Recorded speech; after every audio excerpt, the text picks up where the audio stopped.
Hello everyone, welcome to History and Culture. In ancient Chinese society, feudal ideologies were deeply entrenched, and premarital pregnancy was absolutely unacceptable. Women at that time were particularly sensitive to anything that might complicate their lives. It was widely believed that maintaining chastity before marriage was of utmost importance. So women would go to great lengths to avoid any actions that could tarnish their reputation. However, while life is undoubtedly precious, love can be even more moving. Despite the repeated emphasis on the constraints of romantic relationships in social customs and classical literature, men and women, driven by emotional impulses, often made bold moves. Secret rendezvous and affairs occurred frequently. Especially among the youth, who, driven by emotions, were easily led to cross moral boundaries. Without sufficient protective measures, these actions often resulted in unexpected surprises. Even today, despite the availability of various contraceptive methods, it is still difficult to ensure 100% protection. How much more so in ancient times, an era devoid of modern medical advancements. Thus, in their pursuit of love and in moments of impulse, the ancients often paid a heavy price. For women, once they discovered they were pregnant, not only could they not seek help from the outside world, but even consulting a doctor was impossible to do openly. They could only secretly discuss countermeasures with their families and resolve the issue quietly. According to relevant historians, ancient contraception methods were primitive and dangerous, with several methods that carried significant physical and psychological burdens. The first method involved adding small amounts of mercury to a woman's daily diet, using the toxicity of mercury to achieve contraception. The problem was that the dosage was difficult to control, too little, and it was ineffective, too much, and it could be life-threatening.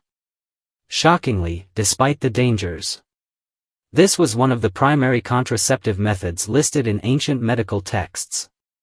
The second method involved external physical stimulation to stop menstruation, thus preventing pregnancy.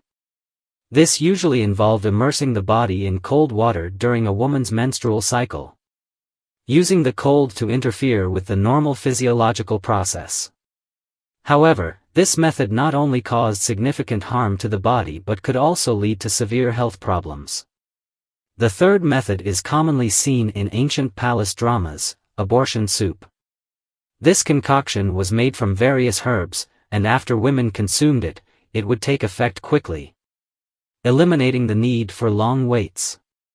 However, medicine contains poison, and if used improperly, especially with an excessive dose or too many herbs, it could lead to habitual miscarriage or even permanent infertility.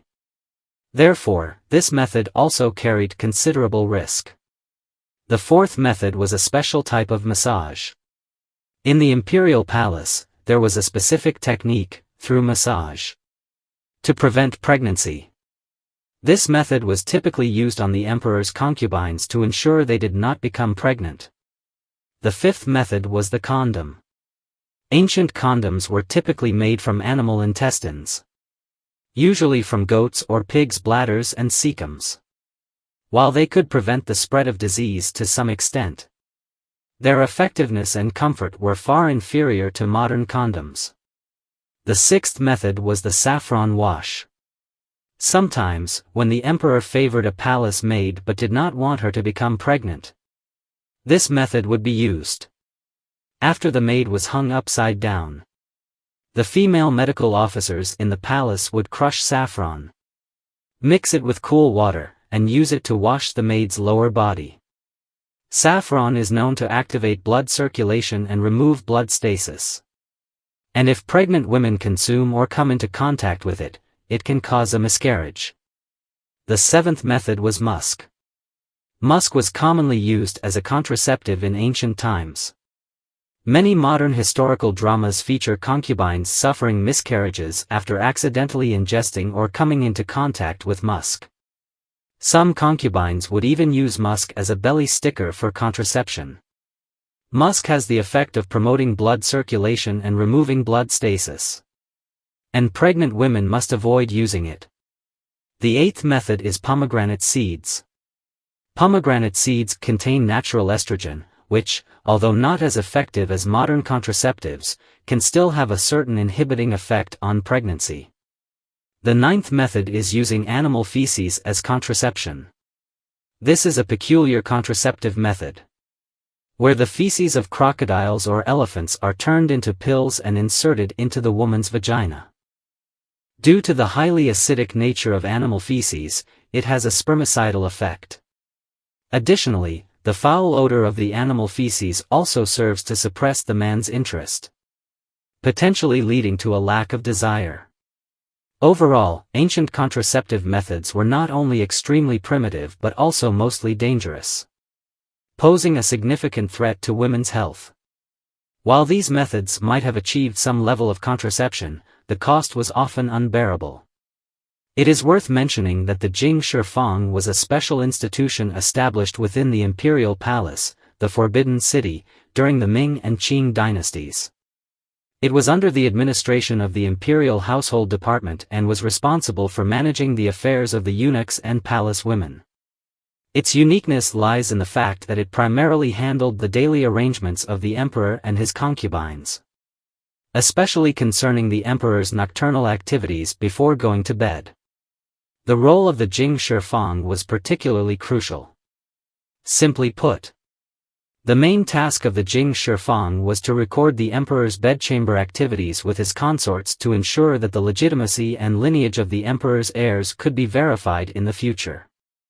After each night that the emperor spent with a concubine, a eunuch from the Jing Shi Fang would record the date and time as a reference for confirming the paternity of any future offspring.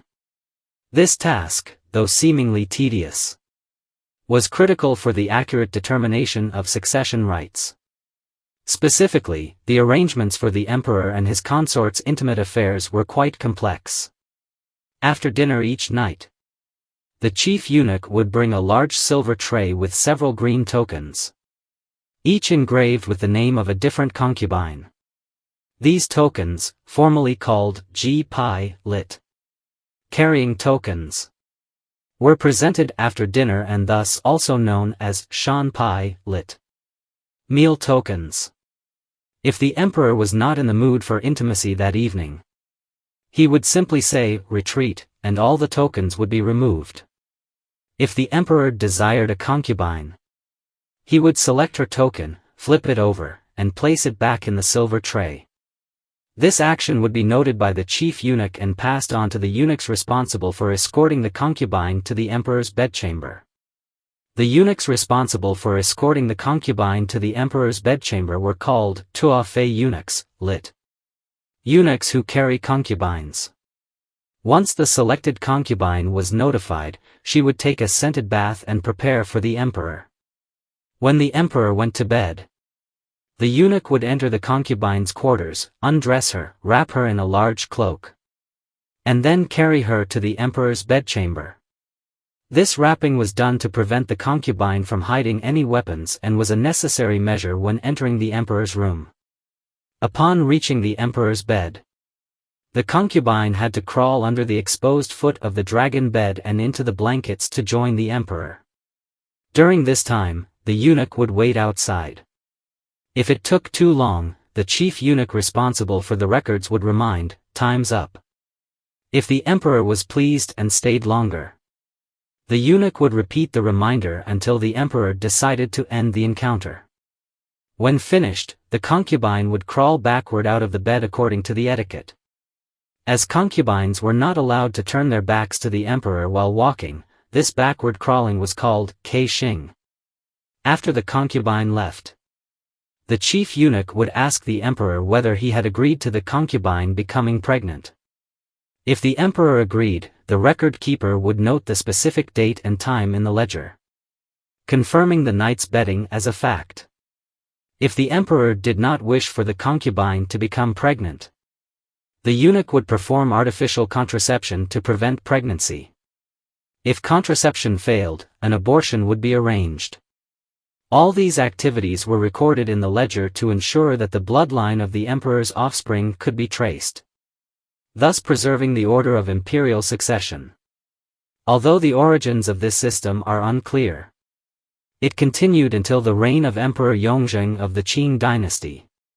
Emperor Yongzheng believed that this system helped verify the legitimacy of the emperor's heirs and ensured the stability of the imperial harem as well as the fairness of the succession process. This is the History and Culture channel. Liking and subscribing are the greatest help and support to us. Thank you everyone and see you in the next time.